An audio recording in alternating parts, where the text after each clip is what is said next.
Hi, it's Ronald, the Rules Lawyer. Much of the Pathfinder and Starfinder online community is very concerned right now because of Paizo's decision to terminate its 8-year partnership with the volunteers behind Archives of Nethys, the website that has been the official free repository for the system's rules online. Okay, here comes my cat Megan. Today I basically give an overview of the situation, give editorial commentary, and hopefully this video comes out before there's an expected major update this week or next, and hopefully that update includes a resolution.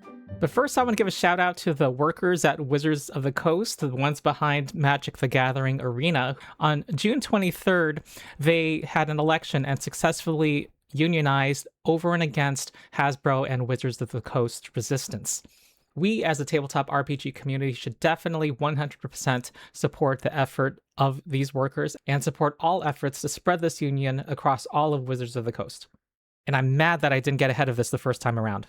First, the usual introduction. I'm Ronald, the Rules Lawyer. I'm a lawyer who runs tabletop role-playing games. My preferred systems are Pathfinder and Starfinder 2e. Please support my Patreon. I don't make money as an attorney. To see why, look at the video whose thumbnail is on the screen. Supporting my Patreon gives you ad-free early access to most of my videos and exclusive content. Here's an outline of what I'll cover in this video, and there will be timestamps. What is Archives of Nethys? What did the partnership between them and Paizo entail? What just happened recently? What are people upset about in the community? Paizo's explanation for this decision? Other possible reasons for their decision? An assessment of Archives of Nethys' recent actions?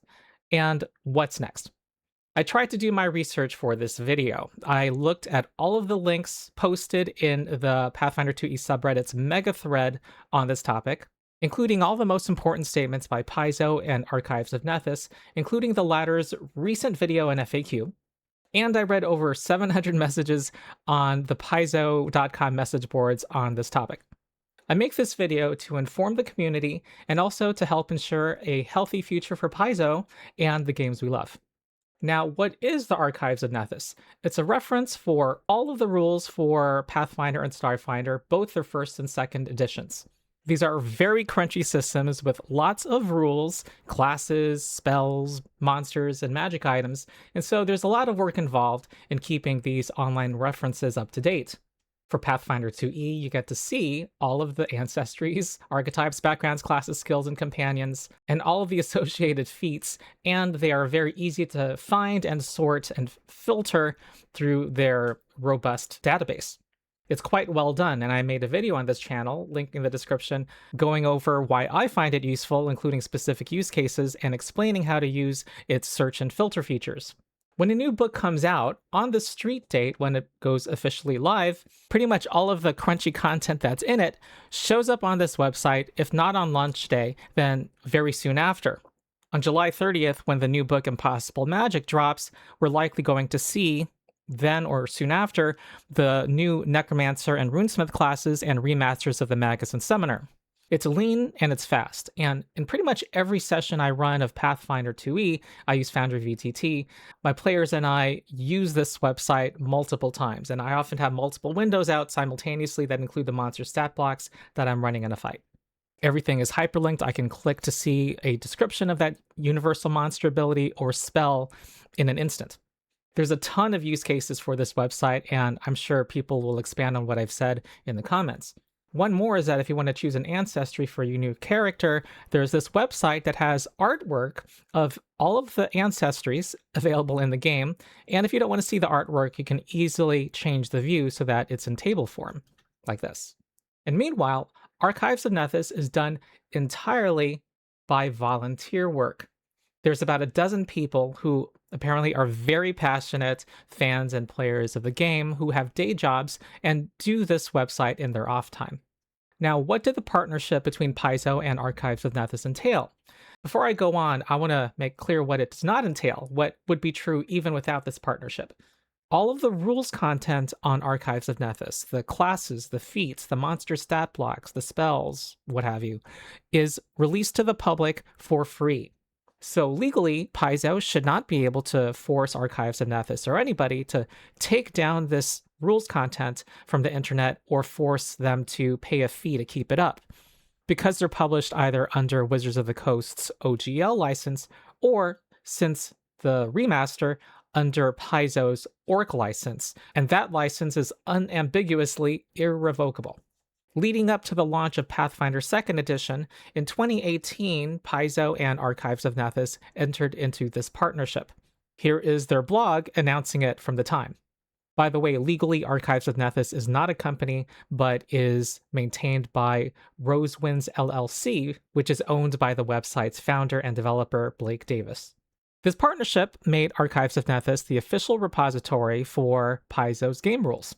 Now, Archives of Nethys already existed before this partnership and had been a reference for Pathfinder and Starfinder 1st Edition. But this partnership entailed various things, the most important of which I believe are these three things. First, Paizo's public reference document, its repository that it had been maintaining of its Pathfinder 1st Edition rules, migrated from Paizo's server to Archives of Nethys' server. Second, Paizo would now send PDFs of their soon-to-be-released books much earlier to the volunteers at Archives of Nethys, perhaps months earlier, I don't know what the time frame is, so that they could do the work of putting all of the rules content on their website so that it would be ready to launch on launch day, on the street date. And additionally, Archives of Nethys would be allowed to post much of the artwork from Paizo's books onto their website. Artwork that is not released to the public under either the OGL or the Orc license. It was seen then, and is widely seen now by many, as a win-win situation for both parties. For Paizo, they no longer had to do the labor of maintaining a PRD. Archives of Nethys would be doing that now for the new edition of their game. And as the years passed, the volunteers at Archives of Nethys would add more functionality to the website, which I would argue made Pathfinder a better game, an easier one for GMs to prepare, and easier to play at the table. Features such as multiple ways you can search through the spells in the system. Here they are organized by spell rank, or by magic tradition, here are the arcane spells. Or you can view them in table form and filter them by traits, what saving throw they called for, search for keywords in them, pretty much anything you can think of, I think. If you're a game master and want to look for giants, you can type giant in the search bar and see that giant animals come up. But you can actually get to the creature family giant and then pull up this screen. And here it lists all the giants and immediately tells you what level each one is. And you can hover over each one to preview their description and stat block and see their artwork without having to click through. The website, with its improving functionality, has also been free promotion for Paizo. Particularly in light of Hasbro and WotC's increasingly scandalous practices, Paizo's decision to put out its rules for free and partner with these volunteers has attracted a lot of new players to these games and fostered community goodwill. I would say that for players of Pathfinder and Starfinder who have friends playing Dungeons & Dragons, the main talking points to convince them to try it out is that all of the rules are free for players and game masters on Archives of Nethys, and there are character builders out there that let you build characters for free. And for the most widely used one, Path Builder, you get the vast majority of options for free and get all the options for a one-time fee. It's fair to say that there are many Pathfinder and Starfinder players now who would not have become such players but for the existence of these tools, many of whom would then buy books and PDFs because of the advantages those formats bring. And from what I've read on the message boards, there are many people who made these purchases largely out of goodwill because they wanted to pay back the company that had put out these rules for free and allowed these tools to be available. Meanwhile, what did the people at Archives of Nethys gain? Honestly, not much. There actually was some concern at the time from people who thought that Blake Davis should be paid for his work, and this was his response. I apologize, I couldn't find a higher quality screenshot of this. He made clear that he wasn't looking for personal income or salary or anything of the kind doing this. He had been using ad revenue and his Patreon to defray the costs of the servers, and I don't know what other costs are involved with maintaining a website, but definitely the server, the hosting. And by being the official repository and the high profile that provides, that would generate more traffic to Archives of Nethys, which would mean more ad revenue and more potential Patreon supporters. And he says he now gets faster support from Paizo with regards to early access books, quick answers to PFS and errata issues, and more. Meanwhile, the partnership had a provision that if Archives of Nethys made a certain amount of revenue, that Paizo would get royalties. It never made royalties, and Paizo said that in their recent blog post. Archives of Nethys has been pretty transparent to Paizo and the community that they're not interested in making this a money-making venture, and that all the content and features of the website, they basically want all of it to be available to the entire community, none of it behind a paywall. So the impression I get of the Archives of Nethys team is that they're kind of like super fans, people who are happy to contribute to the community, akin to the volunteers who support Pathfinder 2nd Edition on Foundry VTT, and the creator of Pathbuilder. He does a lot of work going beyond, I think, what he earns. Now, what happened recently? Let's go over it. First, I'll provide some important background. Paizo is presently in lean financial times with the bankruptcy of Diamond Comics, which had been the sole exclusive distributor of their physical books. Diamond and its creditors seized Paizo's stock that was sitting in Diamond warehouses, meaning Paizo has lost millions of dollars of sales that they had been relying on. Now, there's a legal battle in the courts, along with the many other companies who were screwed like Paizo was, but that's going to take a long time. So Paizo needs to dramatically cut costs and increase revenue somehow, and this was the June 8th announcement of them laying off 12 employees. And also Paizo has faced other challenges in the last several years, not least of which was the pandemic and the increase in printing and shipping costs, as well as a shift in the hobby towards more digital gaming. These have posed challenges as well. But most immediately, the Diamond bankruptcy is what much of the community has speculated is the immediate cause behind the decision to end the partnership, because this decision is uncharacteristic of Paizo and its history. Now, why exactly this bankruptcy is prompting Paizo to make this decision is unclear.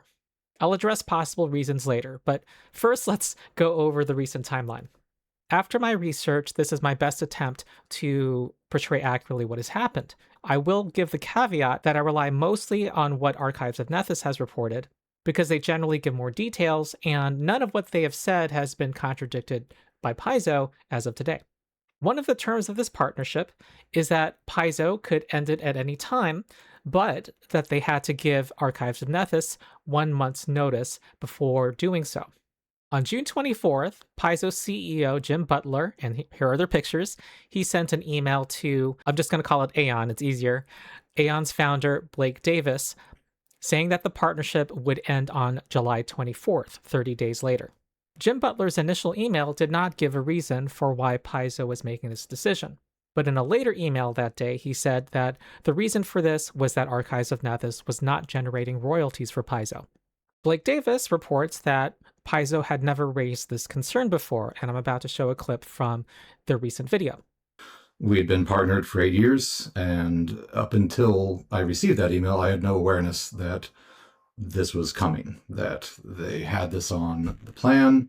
Were there any communications regarding the license prior to termination? No. This June 24th was the first I heard of it. Apparently, Paizo had not raised any concern with Archives of Nethys that the partnership wasn't working for them before this email. So nothing about the costs of administering the license, such as sending out cease and desist notices to people who repost artwork from Archives of Nethys, which Paizo would say to the community later on. So naturally, Paizo had never talked to Archives of Nethys about how to address whatever concerns it had, such as raising revenue, watermarking artwork. That had not happened. Also, according to Blake Davis, Jim Butler was interested in what Blake Davis called a promotional agreement.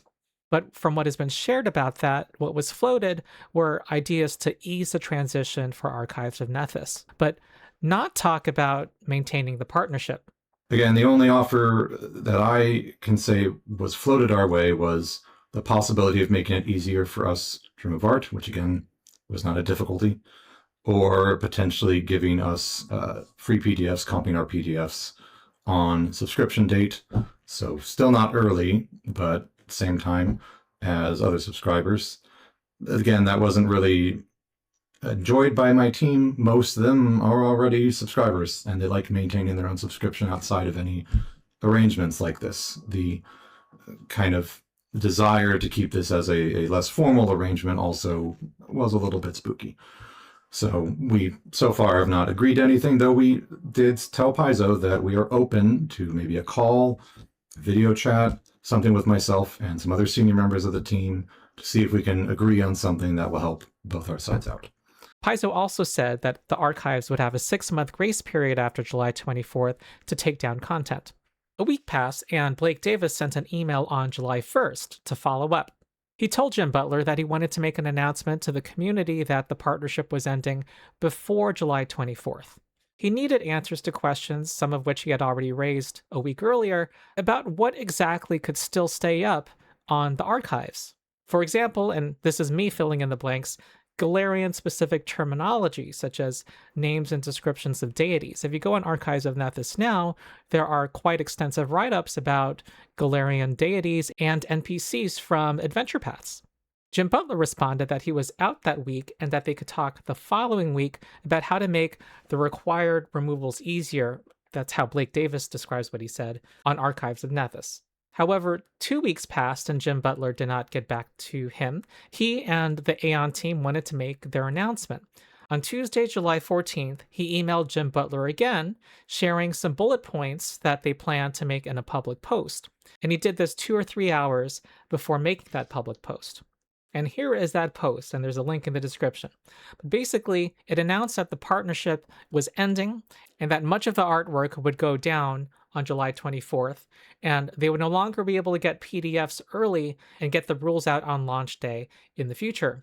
Otherwise, the archive still would exist and still continue. And this post openly disagreed with Paizo's decision. It said, quote, "We have been told the reason for this decision is that our website has not produced royalties for Paizo." They countered that the archives had been attracting people to these games and had been a useful tool. It had been a main talking point to get people interested in these games. It said, quote, "We've always believed that attempting to monetize the site more aggressively would result in less users, and that our real value to Paizo was in the traffic and business we sent their way." While the partnership was over and they were complying, they encouraged people to express their views on this decision to Paizo in a polite manner, directing people to Paizo's message boards and their email. Side note, they did not take advantage of the 6-month grace period offered by Paizo. As Blake Davis says in his recent video, removing the artwork doesn't take much time. He says they wanted to avoid questions that would come up, and this is me filling in the blanks. I believe that refers to, with Impossible Magic coming out July 30, after the termination of the partnership, they probably are not able to put up artwork from that book, as well as all other new books during the 6-month grace period. Blake Davis said that he and his team wanted to, quote, "rip off the Band-Aid." The next day, Jim Butler posted this in Paizo's official blog. It begins with thanking the team at Archives of Nethys for their work, and it also gives reasons for why Paizo ended the partnership. The meat of it is on the screen starting here. They explained the idea of the partnership and that it included Paizo would receive royalties generated through the website's expanded use of Paizo content to cover the costs of this special relationship. It's true that those royalties never materialized, but that wasn't the sole reason we decided to end the license. Licenses take resources to manage, lawyers to review and follow up on contracts, finance employees to review and enter royalty statements, and licensing staff to provide assets and other support. And it talks about having to enforce the use of artwork. Other sites routinely copied those assets and used them for themselves. That created additional work for our legal and licensing teams to draft DMCA and cease and desist notices. I will share my thoughts later on these reasons, but let's finish the timeline. There's a lot of community outcry after the archive's announcement and Jim Butler's response. At the end of the business day on Friday, Jim Butler made the following post on the Paizo message boards. He said that he'd been reading many posts and that, quote, "I hear you." And he says that our conversations with Archives of Nethys are still ongoing, and we're planning to meet next week. If we're able to find a path forward together, we'll share that update jointly so everyone gets the full picture at the same time. All right, so what are people upset about? First, what would be lost on Archives of Nethys? Because the team will no longer be getting books significantly earlier, there will be a significant delay, I don't know how much exactly, after the street date of a book before that content is available on the archives. Next, much of the artwork will go down. Now, I admit my initial reaction to this was that it wasn't that big a deal. My main use for Archives of Nethys is to find rules content quickly. But after seeing many comments on the message boards, I now see what some people are saying. For someone who's trying to create a new character, seeing artwork of ancestries and of classes helps narrow down their choices very quickly and also inspires new ideas. Also, artwork helps promote the game.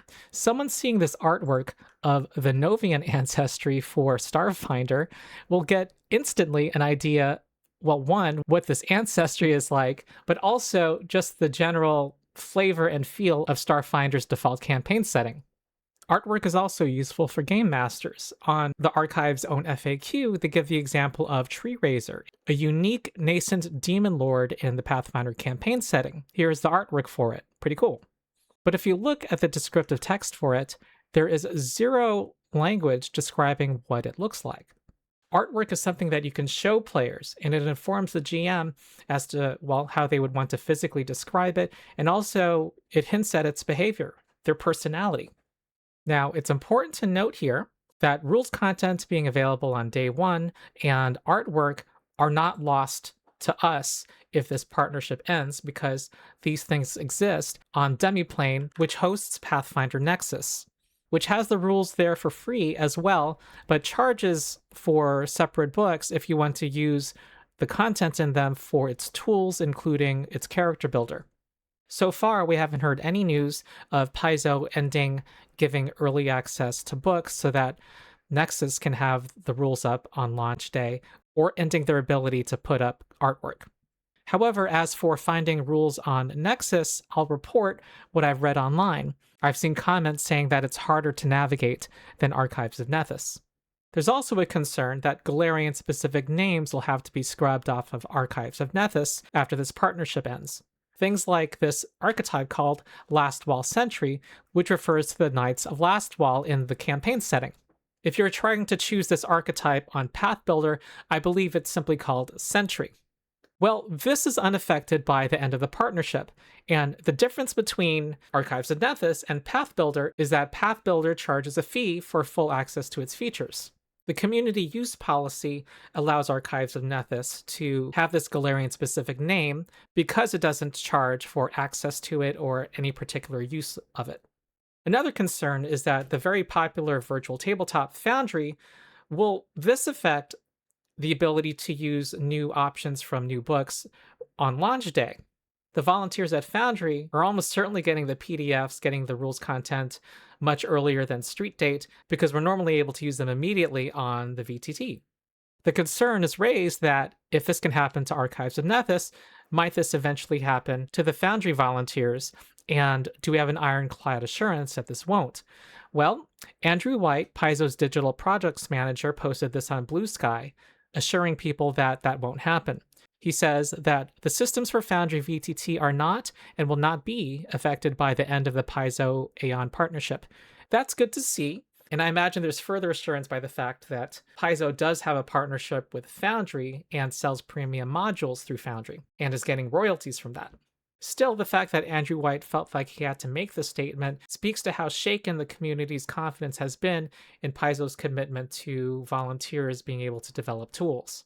So that's the sum total of what is specifically lost and not lost with the ending of this partnership. And admittedly, these changes are not world-ending in the grand scheme of things. Some of the early reaction and anger to the news was from people thinking that Archives of Nethys as a whole would go down. But that's not true. When the next book is launched that is delayed as a result of them not having early access, we as players and GMs will still have access to 95% of the rules content, and we'll get the remaining 5% in due time. Archives of Nethys would return to what it was before the partnership. An independent website run by volunteers that has the rules, one that has the greater functionality due to the higher profile and attraction of more volunteer labor that the partnership fostered for 8 years. Before this partnership, Paizo was praiseworthy in relation to other companies, especially Wizards of the Coast, in putting out all of its rules for free, and that would still be true after the end of this partnership. But people's concerns are not limited to what specifically is lost with the ending of this partnership, and that's what I'll now cover. First is that it just plain hurts. the people on the Archives of Nethys volunteer team. They are basically Pathfinder and Starfinder superfans who have given likely thousands of hours of volunteer labor to make these better games. I encourage anyone who is critical of Archives of Nethys' recent actions, and I'll address those criticisms soon, to look at Blake Davis's video that he put out recently. It's done in a single take, and it's clear throughout that he and the rest of the team are obviously upset by this. After they put in a huge amount of work on this website, here is Paizo's CEO unceremoniously and without warning, and initially without explanation, saying it was over and that they'll shortly hear from their lawyer. I replied back about, I think, less than 30 minutes or so later, expressing my disappointment. I'm not going to lie, despite the amount of hair follicles on my face, I'm capable of a good weep, and it did bring a bit of a tear to my eye to hear the news. It was like being surprised by someone breaking up with us, but, not in so romantic terms. We had been partnered for 8 years, and up until I received that email, I had no awareness that this was coming. And the reason that Jim Butler would give later that day that Paizo was not getting royalties for them was, first of all, cold-hearted, but also didn't make much sense. It was out of sync with the partnership that they had had amicably for 8 years previously that had produced no royalties at all. There had been no effort to communicate with Aeon before this, no saying we are having some issues with this partnership that are caused by it, and we want to see if we can solve these problems together and whether we can negotiate something new. They waited until the very last day they could legally get away with under the contract, 1 month before terminating the relationship, to tell them it was over. And that's an appalling way to treat the people who have been among the most contributing members of the Pathfinder and Starfinder community. Although the archives stay up and we have much of the same usefulness they provide to the community now, I have to think that this damages the enthusiasm with which the people at Aeon do their work. The last several years under the partnership have seen lots of new features added to the website, constant improvements. When Paizo did the remaster of Pathfinder 2e, there would now be 2 versions of many of the same rules and classes and spells throughout the entire system. The Aeon team put in untold hours doing the massive work of making both rule sets available online and still keep the website sleek and easy to navigate back and forth. I will not be surprised, and I will not disparage the Aeon team one bit if the work of the future is done less enthusiastically, less quickly, and with less sacrifice. Or if they reduce their commitments or quit due to real-life obligations, quit making Pathfinder a better game for free because of this. And this dramatizes how important it is for this situation to be rectified, for it seems to go against the core of what has made Paizo relatively unique as a company and has been important to its success. Sure, Paizo puts out great rules for its games, but there are other great rule sets out there. Paizo has thrived and made money based on the tremendous amount of goodwill it has built up over the past few decades.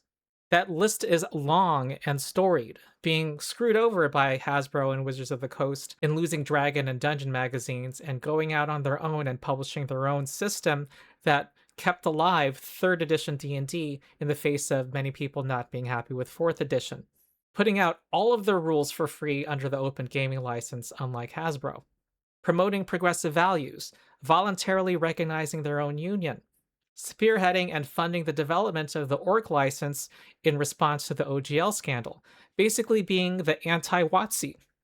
The people at Archives of Nethys are part of a essential volunteer ecosystem that includes the people over at Foundry VTT and the guy who makes Pathbuilder, who is underpaid for what he does, as well as many others in making Pathfinder and Starfinder easier to use and better games. Paizo's partnership with Archives of Nethys said, "We, Paizo, value and support this community," and ending it in the manner that they did communicates, well, that they don't. And so, particularly for the most invested, involved members of the Pathfinder and Starfinder community, who have historically been supporters and real fans, like me, of Paizo over the years, this is more about than what specifically is changing on Archives of Nethys. It's shaking our confidence in the present Paizo leadership.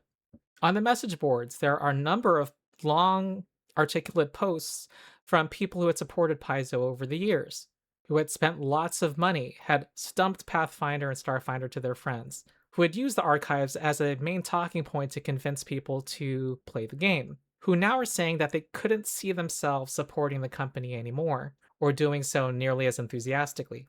And this decision by Paizo's leadership comes on the heels of other poorly received decisions in the last few years. Now, I won't list them all, and I have yet to investigate them all, but one that stood out to me was their decision in 2024 to, without any prior warning, replace the community use policy with a new, more restrictive license. Even though Jim Butler had said during the OGL crisis days that they would post a proposed revision to the CUP up for public comment, that didn't happen.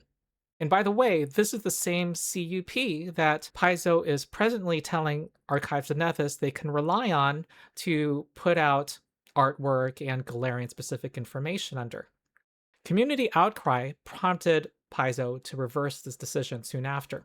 So for many people who had been attracted to Paizo for its historical transparency and relatively pro-consumer practices, we are concerned about Paizo apparently changing and potentially becoming something else. Part of this is that people are unhappy with Paizo's explanation for this decision. And that's what we're going to go into next. Paizo told Archives of Nethys, and in their community post response, that the lack of royalties was a problem. And I'll just read this paragraph. They say, 8 years ago, we entered into a licensing relationship with Aeon. The idea was simple. Archives of Nethys would receive early access to Paizo products and exclusive access to artwork that wasn't available under the community use policy. And in return, Paizo would receive royalties generated through that expanded use to cover the costs of this special relationship. Now, they go on to say that royalties never materialized, but that wasn't the sole reason to end the license. And then they go on to talk about costs, which the logic of this paragraph is that the royalties are supposed to cover the costs. And what's implied is that Paizo's recent financial hardships are making this too expensive to maintain, that if Archives of Nethys were now to generate royalties, this decision would no longer be necessary. Basically, that the Archives of Nethys are a net financial loss that they can no longer maintain. But let's go back to what Paizo said in its September 13th, 2018 blog post announcing this partnership. Chris Lamberts makes this post, and he was maintaining the PRD, the reference document that Paizo was coding, and which now lives pretty much unchanged on the Archives of Nethys at the link that I'll put up on the screen. You can see it for yourself. And I think this post is very enlightening and tends to contradict what Paizo says now. He writes, as a fan and community advocate, you grow attachments to things you wouldn't have ever imagined you would. One of the projects I've gotten the opportunity to make my mark on at Paizo is neatly nestled into that fan/community/design challenge niche, the Pathfinder reference document. As it became obvious in this last year of architecting and laying out the plans for the future of Paizo.com, and as the time increased between that, quote, last updated, unquote, date, and our resources began to shift course, a problem arose that we needed to solve. How do we provide our community a free, up-to-date online version of the rules for our games? Well, I finally get to share the answer with you all. And then goes on to announce that Blake Davis and the Archives of Nethys will be maintaining the reference documents on that site. And we are planning to launch the reference document for Pathfinder 2nd Edition with Archives of Nethys the following year. So they're saying this decision was made to save Paizo money, to save them the extensive cost of building and maintaining an SRD. That was the main value of this partnership to Paizo. And I think many of us will agree that remains true. This empowered volunteers who were already creating a reference document for Paizo, one which Paizo clearly values, rightfully so, to popularizing their game. And I have to say here, when I heard about this partnership, I've always assumed that Paizo was paying the people at Archives of Nethys to do their work. Maybe not a huge amount, but something nominal in thanks. And in Aeon's post, they share about the contract. If we generated enough profit, we would pay Paizo a royalty on that money. And this is the contract Paizo agreed to. And here, Paizo says those royalties never materialized, and that was true for 8 years, and they could have walked out of the contract anytime, just had to give 30 days notice. Aeon has made very clear to the Paizo and the community that they never intended to generate more revenues than they were, at least significantly more revenues than they were already.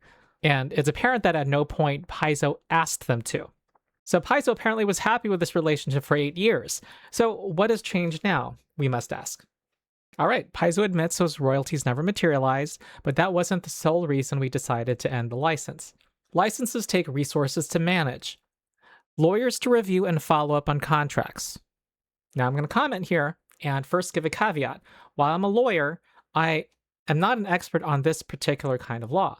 Still, I'm joined by many in saying that this does not sound like a big enough cost to justify terminating this partnership with the volunteers of Aeon. I'll share that I've read a number of posts on the forums, including posts by Owen K. Stevens, a former Paizo employee, saying that these costs that Paizo is listing are actually more than we would initially think. And he shares some enlightening stories about some of the shit that Paizo needs to deal with administering a license in general. But still, I wasn't convinced that there were significant costs with this contract specifically, at least to justify all the risk and loss of goodwill that they have to have known would result. I'll note that Stevens does not actually endorse Paizo's decision. He just says he feels bad for all sides and offers a perspective that people might overlook.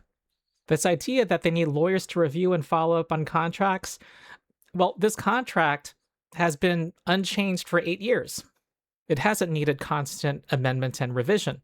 If they've ever needed to refer to the contract to address a specific question, a company of Paizo's size kind of has to have a lawyer on staff or a consultant that they're already retaining to administer Paizo's contracts with many other partners. And some of those contracts are commercial licenses that I have to think are more complex and require more work than this particular one. The next thing in their list is finance employees to review and enter royalty statements. Well, they just said they've gotten no royalties to review and enter. Them including this kind of looks like padding. The next thing is licensing staff to provide assets and other support. We've only heard that Paizo has emailed early PDFs, and I assume that they have to send individual artwork files, all of the artwork from the book. In reviewing the more than 750 posts on the main Paizo.com message board threads on this topic, I've not seen any more tasks than that are needed to be done on this front. And those tasks, emailing early PDFs and sending artwork, are already being done with regard to Demiplane as they manage Pathfinder Nexus. And I'm assuming Paizo is continuing to do those things for Demiplane. So I have to think, unless there's something I don't know, that this involves sending a similar email to Archives of Nethys and sharing a similar directory in the cloud that has the same files. Now, I've seen some people counter on Reddit that it's not as simple as it sounds because different licensing agreements are involved. But I ask, what exactly needs to be done differently and requires significant more cost to do something similar for Archives of Nethys that they're already doing with Demiplane? What exactly? And I still have not been convinced. Now, this next part that they bring up in their post sounds more legit. Having to send out DMCA and cease and desist notices for people who misuse the artwork that's on Archives of Nethys. And additionally, I imagine you have to monitor the internet for this misuse. I have to think that that's not an insignificant amount of work. But one could argue that, okay, if the artwork is taken down from Archives of Nethys, that the same individuals could do the same taking the artwork from Demiplane, who we are assuming will still be posting that same artwork. Sure, one could no longer get artwork of the Tooth Fairy on Archives of Nethys, this transparent file, so that you can, it doesn't include the white square background, but one could also get the same artwork from Demiplane, here it is, and it's also a transparent file. However, and this is a valid argument, the fact that Archives of Nethys posts this artwork up, and it's a free website and never charges for anything, unlike Demiplane, creates confusion among people who think, well, if Archives of Nethys can do it, we can freely use the same content as well. Just as we can replicate and use the rules on Archives of Nethys, we can do the same with the pictures. To which I'd say, isn't Paizo's response kind of like hitting the nuclear button? If this is a valid concern of theirs, aren't there alternatives? Couldn't they make it clear on the website that this art is not to be used elsewhere?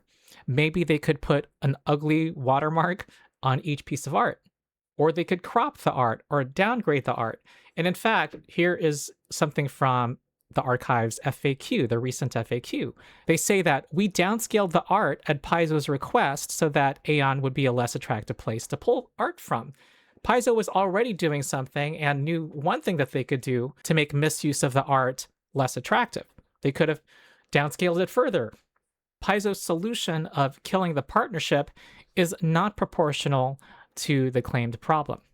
And lastly, there's no acknowledgement in Paizo's post of what everyone's been saying, that there's also a hard to quantify financial benefit of the Aeon contract that results in goodwill and onboarding people onto your games. Taken as a whole, this post's analysis of the situation is, to put it mildly, myopic. It simply asks, does the revenue of this line item exceed the costs? And this has been the main criticism of Paizo's position that I've seen on the message boards. Reading the message boards, I was enlightened about what's called the doorman fallacy. Described in the 2019 book Alchemy by a British businessman named Rory Sutherland, the fallacy goes like this. Imagine you are the owner of a 5-star hotel and you hire a consulting firm to come in and propose opportunities for efficiency improvements. The consultant observes the operations of the hotel and suggests that the role of the doorman can be automated. He currently costs $40,000 per year. You can install an automatic door opening mechanism and save that money annually. You fire the doorman and install an automatic door. The author then says, 2 years later, the hotel's a catastrophe because the doorman was doing multiple things, many of which were human and kind of tacit. Security would be one, hailing taxis, dealing with luggage, recognizing regular guests, providing status to the hotel. There are loads and loads of value creation components to that doorman, which aren't captured in the open the door definition. Sutherland coined the term doorman fallacy to describe this phenomenon. It arises when you ground your understanding of value in only the most visible function or skills, while failing to appreciate the full scope of tangible and intangible value that exists under the surface. So I think that is very apt in describing the value that Archives of Nethys provides to Paizo. In addition to what's already been said, I would add that tabletop role-playing games require a group to play, and a particular system having more players makes that system more attractive to potential players because it's easier to find a group. I learned this from former Paizo owner and CEO Lisa Stevens in one of her blog posts 15 years ago, where she called this network externalities. The post is on the screen if you want to pause. In the case of Pathfinder, being the number 2 crunchy game in the D&D family of games, makes it easier for people to check out and try this game. Again, this and the other reasons are why Paizo maintained this partnership for 8 years. Pursuant to this philosophy, Paizo presently has a Humble Bundle right now that ends on July 31st that you can partake in right now. For only $40, you get the physical game night box. It's like a one-shot adventure that you can run with friends to introduce them to the system, along with 40 PDFs that includes Player Core 2, GM Core, Monster Core, Howl of the Wild, and the Beginner Box. Note, if you include the physical game night box, which I just did in my order, you have to pay for shipping, just FYI. And a portion of the proceeds goes to charity. This is an amazing deal, and it's kind of the Paizo we know and love. It's similar in that it provides a inexpensive, okay, not free this time, but inexpensive entry point, where someone who wants to check out Pathfinder can get a bunch of content at a much lower price than the sticker price, with Paizo having the confidence that once they get a taste of Pathfinder, they will come back, be loyal customers, and buy more. So it just is very incongruent to this commenter why this company that does things like this Humble Bundle would stop supporting what has been arguably a more effective recruitment tool and ambassador for the game. And because a good number of people have not been satisfied by Paizo's official explanation so far, people have started to fill in the blanks and are speculating on other possible reasons. I will admit that there is no hard evidence of any of these theories. It's in the nature of these things that there won't be a smoking gun, but that doesn't automatically disqualify them as potential reasons. One can still compare their plausibility versus the official reasons being given.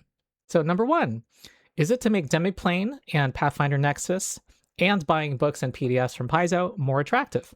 I'll be honest, this was my first thought when I heard the news. Archives of Nethys would no longer have day one rules or artwork, but Demiplane and Pathfinder Nexus would. So Paizo's issue with this partnership with Archives of Nethys wouldn't necessarily be the cost of the partnership itself, but the opportunity cost. Demiplane makes more revenue than Archives of Nethys, and therefore provides more royalties to Paizo. Although the rules are free and viewable on Nexus, if you want to use the information in their tools, such as their character builder, you have to buy the books individually. According to Archives of Nethys, Paizo has floated the idea of sending them PDFs of books still, but only on subscriber day, the day that subscribers to the various book lines receive them. But this apparently is much later than they currently are receiving the books under the partnership, so Paizo was fine with sending them the rules content, but for some reason, they find it important to give Archives of Nethys the rules later. Now, right when a book drops is obviously when there is the most interest and hype in said book. Now, I'm sharing a theory that I've seen in a number of comments online.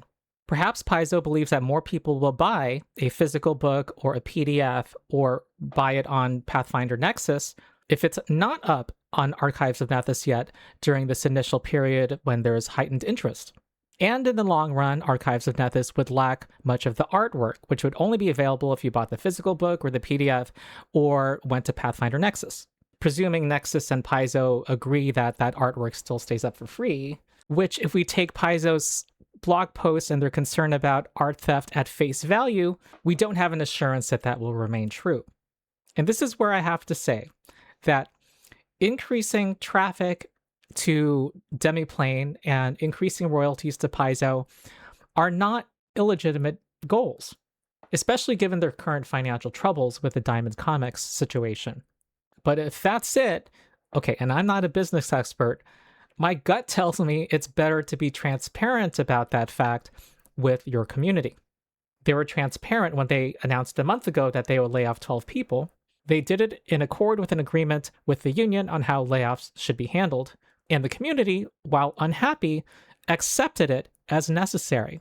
Here, on the other hand, the official reasons don't add up. So it leaves people to understandably wonder, well, if the reasons you're giving us don't add up, what are the real reasons, and why don't you feel like you can tell them to us? I've also seen a counter-argument on the message boards to Paizo's possible belief that the rules going up on day one in Archives of Nethys depresses their sales. It's that many people check out the rules on Archives of Nethys first before they choose to buy. Now, Demiplane might still have that same info too, but it is harder to navigate according to some community members. And also, a player can buy a book on day one with the confidence of knowing that if they want to use a class or option from that book, their GM can easily look it up on Archives of Nethys to check it out themselves and allow it in their game. Now, let's assume Paizo thought about this long and hard and carefully. They kind of had to be aware that this decision would lead to losing some goodwill and some current and future players. Perhaps they have data telling them that the revenue that they'd lose would be more than offset by what they gain by increased sales in books, PDFs, and Pathfinder Nexus royalties. But because of what I've raised earlier in this video and the value Aeon provides to Paizo and the game, this, I would say, is risky at best. Another reason for people's concern and anxiety right now is that this normally pro-community, consumer-friendly company's uncharacteristic action suggests that Paizo's financial situation might be quite bad right now. The concern is not that Paizo is acting out of a Hasbro-like greed, but out of desperation. Paizo's official reasons for doing this, the administrative costs of the partnership, as one forum poster put it, it has the look of looking under couch cushions for loose change. I've seen the argument that Paizo can't think about long-term growth right now with Aeon and has to think about short-term survival. But it's unclear what short-term immediate gain might exist from this decision. And this change risks losing goodwill and customers in the short term.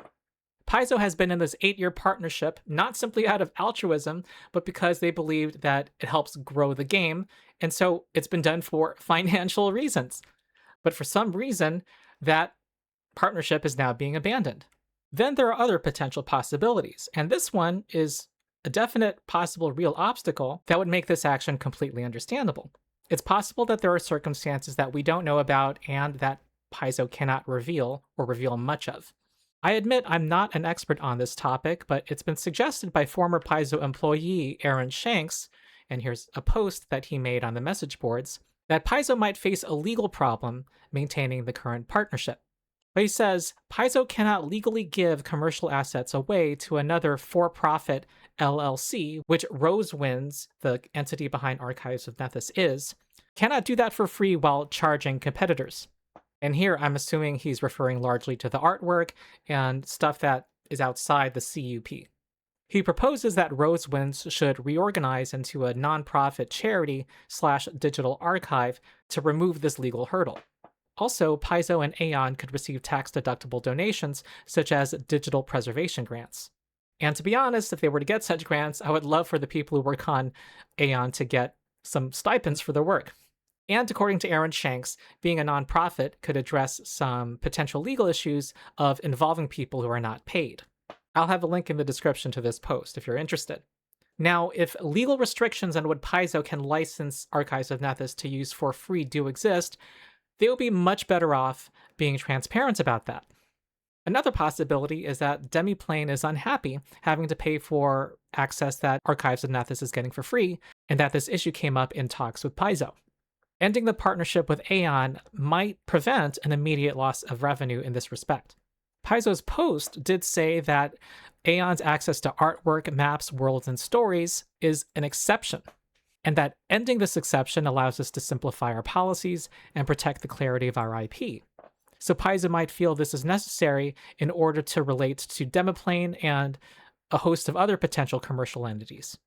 One other possibility I read in the forums was that Paizo, since they just lost their book distribution deal with Diamond, needs another distributor. And perhaps Paizo feels this is necessary to land a deal where a distributor may not understand why they'd contract with a company to distribute physical books whose content is up for free on a website. Lastly, another concern I've seen, and the most frightening one, is that Paizo cannot write its finances, and that they are trying to make Paizo more appealing to a potential buyer, if there isn't already one in mind, who might not see the wisdom of maintaining a partnership that does not turn in an immediate profit. Again, I am not an expert, and I don't know how actually viable these various theories are, but they strike me as plausible. Still, they venture into speculation, but it's one that myself and other people in the community cannot avoid making. So I think that Paizo, if it can be transparent, or, okay, let's put it this way, they should be more transparent than they are now to preserve the community's goodwill and address the anxiety and concerns of their customers. Now, before I move on to what's next and moving forward, I want to address an insinuation made by Paizo's post that has been echoed by some in the community that Archives of Nethys did not act appropriately in making their public post on July 14th. Now, what am I talking about here? Paizo's post ended with this. When we first broke the news to Archives of Nethys that we were going to end the license, we offered a marketing agreement to make the change less impactful, but those conversations were not concluded before they chose to publish their notice. We remain open to discussions with Archives about ways to support the site in a manner that is less resource intensive and more protective of Paizo IP going forward. This made it sound like Paizo made an offer and that they were in ongoing negotiations when Archives of Nethys posted to the community. This has led to some members of the community saying that Archives of Nethys did not act appropriately as well, and that they jumped the gun. And I have a few things to say about this. First, the issue of whether Archives of Nethys should have made that post when it did is much more secondary than the issue of whether Paizo should continue its partnership with Archives of Nethys.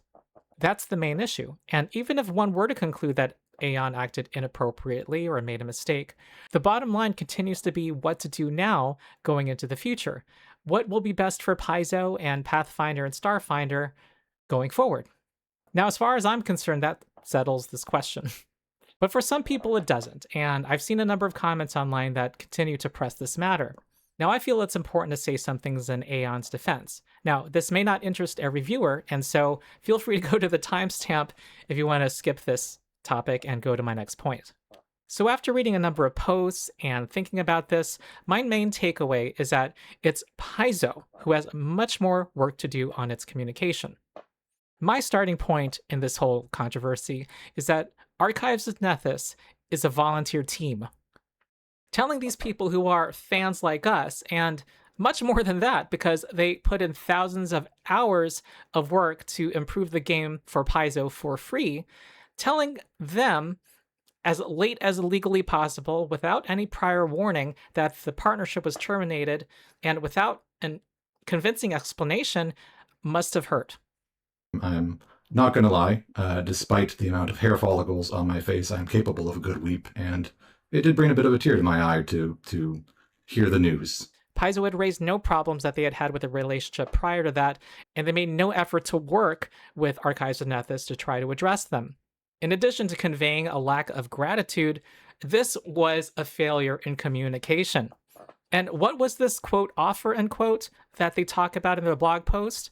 The whole time, Paizo had conveyed to them that the partnership was dead.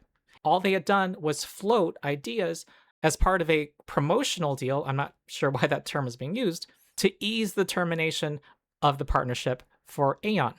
Things like a grace period for keeping the art up, or giving them PDFs on subscription day instead. But as Blake Davis reports in his recent video, they were getting those subscriptions already because they were and still are subscribers to Paizo's subscription lines. They would lose the main benefits of the partnership, and the relationship would become informal, which I assume means not in writing and not binding on Paizo, which Aeon found unsatisfactory. Keeping the formal partnership was off the table. On June 24th, when Jim Butler broke the news to Blake Davis, they exchanged several emails. Blake Davis emailed him a week later on July 1st to follow up and informed Jim Butler that he was going to make a public announcement before July 24th, but that he first wanted to get his questions answered that he had raised previously, including what exactly could still stay up on the website under the CUP. Jim said he was off that week and that they could talk the following week about the promotional deal he had suggested before. And yet 2 weeks passed. There's criticism that Aeon should have sent a follow-up email. There's criticism that their email to Paizo 2 to 3 hours before they made a public post that included bullet points of what they'd include in their public post should have given them more time, maybe a day or two to respond. Now, that's a fair criticism, and Aeon admits that they could have waited longer. However, as Blake put it in their recent video, after 2 weeks of silence, I presume they didn't have anything else they wanted to say. Now, as far as I can tell, the partnership was dead and off of the table. So, given everything, how Paizo dropped the news on Aeon and their faulty communication, 20 of the 30 days passed without answers to a number of Blake Davis's questions. I think Blake reasonably believed that the partnership was dead, and so might as well tell the people who use Archives of Nethys the news in advance. Why did we make a statement at all before the 24th? I just wanted to give everyone a heads up. I, again, could have left it until the 24th. Maybe I should have waited those 10 days to see if Paizo had any other changes. I presume they didn't have anything else they wanted to say. And with 10 days left, I just didn't want to risk it any longer. I wanted to get something out to let people know what was going on so that they could react. They could, enjoy the art there while we still had it. They could ask their questions. They could get out their emotions, etc. I did not want that to happen the day of. That just seemed wrong. And he reported feeling increasingly stressed with each passing day, wanting to make this announcement and communicate with the player base, which I think is understandable. One could say he was prioritizing communicating with the player base, which Paizo, given what it was doing, did not seem as intent in doing. Paizo didn't seem to adequately communicate with Archives of Nethys, and their July 15th blog post also did a poor job, I would argue, in communicating with the community. Now, it's also true that Aeon included a call to action in their post.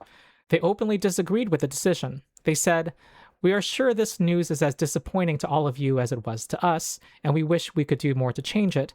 If you have any feedback about this change, we would encourage you to direct it to Paizo in a polite manner using their message boards or email. Some say this post opened a campaign of harassment against Paizo and also unfairly painted Paizo in a bad light. To which I'll say, let's have some perspective. If anyone is to blame for Paizo having a poor reputation at this moment, it is Paizo for its decision to end the partnership, which again is the main issue that is upsetting people right now. And they tell people to be polite, and to this day, discourage people from sending vitriol to Paizo. And from what I've seen on the message boards, while there's been passion and some degree of heatedness back and forth, people have been largely civil in expressing their disappointment and disagreement with Paizo's decision. And despite all of this, the volunteers at Aeon say they are keeping their Paizo memberships. So telling people to implicitly continue to support Paizo.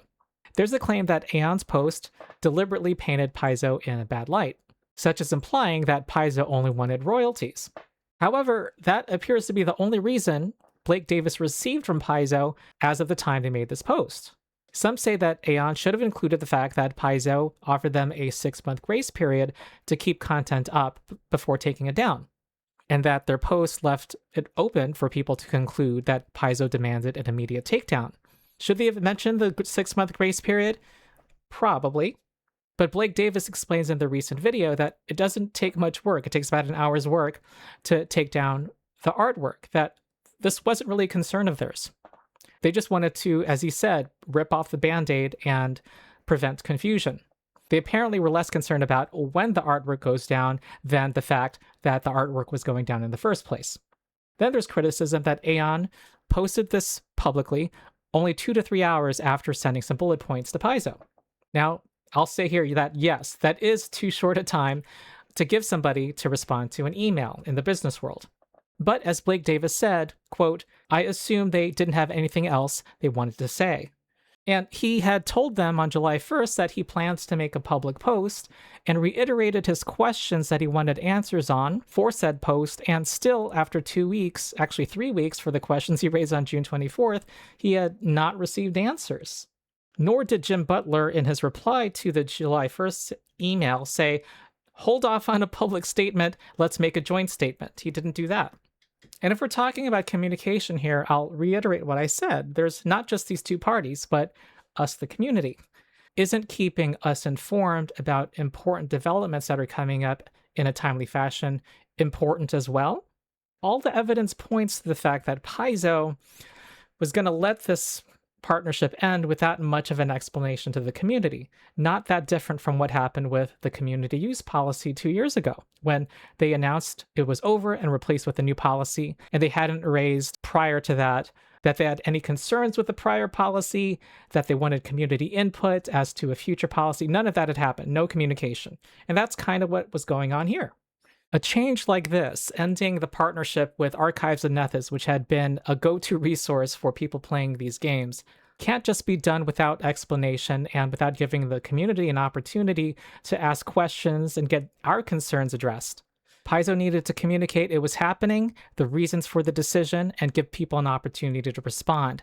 And Archives of Nethys public post was the one thing that up to this point that had done that, and which further made Paizo make their post.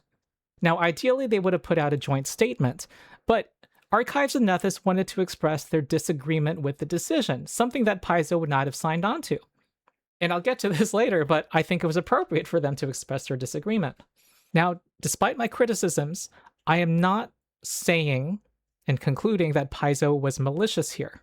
Perhaps Jim Butler had personal circumstances that prevented him from being on top of things. But he's the CEO. Archives of Nethys is one of Paizo's most important partners. And from his previous role being Paizo's VP of Marketing and Licensing for 5 years, he should know the importance of communicating effectively with partners. And if he had personal circumstances preventing him from doing his job, he needed to delegate. And this is where I'm going to say that I'm glad Archives of Nethys put out this announcement. In 2024, Paizo had dropped the news on the community that the CUP was being replaced. Doing it in that manner, after the decision had been made and without providing the community to provide input into it, did not prevent an outcry. In fact, it contributed to the outcry. If they had tried to do the same here, there would have still been fallout and a loss of goodwill for Paizo, and people would have more questions and more uncertainty about what's going on. And it would have been presented as a fait accompli, which it's generally harder to reverse a decision that's been made than preventing it from happening in the first place. And Aeon's choice to openly disagree with this decision played no small part in rallying the community to fight to preserve the close relationship that Paizo has had with its community that I think many would agree is important to Paizo's identity, its relationship to its customers, and long-term survival, and short-term. And another thing to consider is that if one of the community theories that I raised earlier is true, that some other business entity who doesn't understand the importance of Archives of Nethys and Paizo's relationship to its community might be behind this decision, then, well, the community response right now has now made it undeniable for such entity to continue to think that way. Given the real possibility that preserving this partnership helps Paizo's short-term and long-term success, these hopefully few days of controversy ultimately might have prevented something worse. Because Aeon's call to players and other fans to voice their concerns to Paizo appears to be working. Before that announcement, keeping the partnership was off the table between Paizo and Aeon. But just before the close of business hours Friday, Jim Butler put up this post saying that they would be meeting with Aeon this week and, quote, if we're able to find a path forward together, Pathfinder, I see what he did there, we'll share that update jointly so everyone gets the full picture at the same time. So it's now possible that the partnership might be maintained, and it's likely that the community voicing its opinions about this made the difference. All right, so what's next? So I just went over the fact that the two sides are now meeting and that we'll possibly get a joint announcement. I hope the partnership can continue for all of the reasons I've stated. Now, I just want to give some general comments to hopefully provide some perspective for all of us. There was a heated couple of days there when these announcements came out. There was some talk of a boycott at the time, which I think those talks have died down because given Paizo's current financial situation, I think many people see that that might be counterproductive. But all of the discussions, all of the viewpoints that I've seen come from a place of wanting Paizo and Pathfinder and Starfinder to succeed. Now, I'm an ardent socialist who sides with workers and opposes anti-consumer policies. And at the same time, I'll acknowledge that there's a difference between Chris Cox, the CEO of Hasbro, who speaks mainly to and was chosen because of his ability to speak to investors and who pockets millions of dollars of executive bonuses per annum. There's a difference between him and Jim Butler, Paizo's CEO, who has been a gamer for decades, plays Pathfinder, and certainly wants to see this game and this community thrive. I think the vast majority of the community understands that this is not a situation of greed. It apparently is Paizo dealing with a bad financial situation in apparently not the best and definitely not the most transparent way. I've been critical of Paizo in this video, but I think the community's understanding of this fact means that much of the community's goodwill towards Paizo and its leadership can be restored. Now, if ending the partnership is necessary, there needs to be a satisfying explanation to the community as to why, or at least one that doesn't make it look like the company's hiding something. People accepted the layoffs a month ago because Paizo's decision made sense to people. Now, this doesn't make sense to many people. That is the problem. That needs to be fixed. And it can be fixed, either by maintaining the partnership or by being more transparent. Now, as for the partnership, on the one hand, if the partnership ends, it will still remain true that Paizo's rules are out there for free under the Orc license, and Paizo will still be a company that is remarkably open about the use and reproduction of its rules, and has had other commendable practices that raises it far above its main competitor and above other competitors. On the other hand, I think that terminating the partnership is not good for the game, and as far as I can tell, isn't good for the company, and I think that the way they treated the hardworking people at Archives of Nethys is wrong. I want the partnership to continue, and I want the team's morale to be restored. I think it would be good if Paizo issued an apology to them and demonstrated its commitment to support these most dedicated members of this community.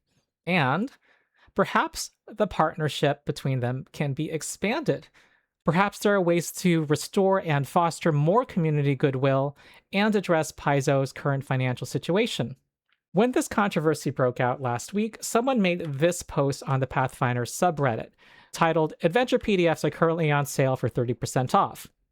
This sale expired on Friday, July 17th, and I don't think I'm the only one who didn't know about this. And apparently, they announced it on Blue Sky and Tumblr. And also, there's that Humble Bundle I mentioned, which goes through July 31st. It's still up, link in the description. And you can guess where I'm going here. And I don't claim credit. I actually saw this in one of the message boards. Now, I don't know about you, but I don't spend much time on Tumblr or Blue Sky. However, as a Pathfinder 2e GM and player, I spend a lot of time on Archives of Nethys. We have our eyeballs on that website all the damn time. Now, what if Paizo had, say, a big banner pop up on Archives of Nethys announcing their PDF sale, or this Humble Bundle, or announcing new products and sales in the future? What if they really wanted to generate interest in something, like a new Pathfinder CRPG, or there's a new stream coming up in PaizoCon or Gen Con? What if Archives of Nethys directed people to their Twitch channel? And why not leverage this website's excellence as a reference tool to direct traffic to Paizo's store? People go to this website all the time to find cool character options, and everything points to, in bright letters, to what book said option comes from. I personally love this website to look up rules in play on the fly, but I also like physical books to peruse them when I'm trying to absorb a lot of new material, especially with the full artwork and layout on display. And I like to have those books on my vanity shelf. Why not, when the new remastered Magus comes out, for example, with Impossible Magic at the end of this month, have a link on the Magus page to purchase Impossible Magic? And it could be an affiliate link. So not only does that increase sales, it could give a little income, a small amount, to Archives of Nethys, and it allows Paizo, gives them more data to see how much sales are being driven by this website. And for people who are checking out Pathfinder or Starfinder who come from other systems, why not have things on this website that more effectively convert them into customers? If you're someone checking out Pathfinder 2e and you go to this website, you'll see this link, which I personally think should be more prominent, saying, "New to Pathfinder 2nd Edition, click here." And when you click here, you see this. It's basically a lot of text that goes through the basic rules and making a character. Now, this is not very visually appealing. However, what if people were directed to buy a product that will teach them the game, like the beginner box? Why not a link to this beginner box page or to this overview of Pathfinder page with information on how best to learn the game? I think the beginner box is great, or listing the main core books that you want. Now, I'm not a business guy, so maybe there's some flaw in what I'm presenting here that I have not thought of, but I think I've demonstrated that there is untapped potential in this partnership. People who have more knowledge than I do can probably find other ways to leverage this website, which has become, for me, an indispensable tool, and I use it frequently, to generate revenue and foster community goodwill using this partnership. So those are my thoughts, and hopefully we'll get some good news soon. The call to express your opinions to Paizo is still open, and I encourage people to participate. Also, I should mention that Archives of Nethys has its Patreon, and I encourage people to support them there. I'll have a link in the description. And hopefully Paizo can restore confidence that it is what it historically has been, a company that has valued its community and who we're happy to support with our money because of what they are providing to us. So that's it. Let's do the outro. Again, I'm Ronald the Rules Lawyer, and in addition to supporting my Patreon, which gives ad-free early access to most of my videos and exclusive content, check out my Discord. There are thousands of us. We talk Pathfinder 2e, Starfinder, and other gaming.